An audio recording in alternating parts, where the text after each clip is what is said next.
Viu o que o cavalinho? Deixa, Cris, ela é criança.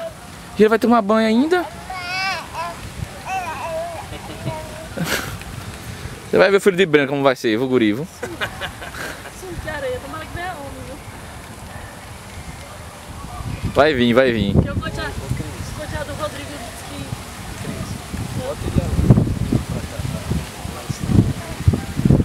Pra ver se ele vem na direção do cavalo. Tenta direcionar ele pra cá.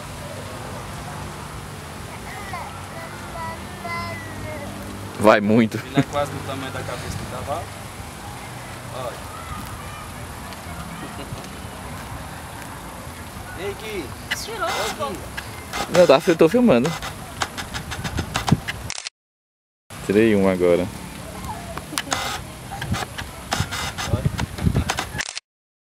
Seu pai, é que seu pai bota ele pra mexer no carro. Olha lá o que ele quer. Vamos levar pra praia ali? Leve. Olha, irmão, o que ele quer.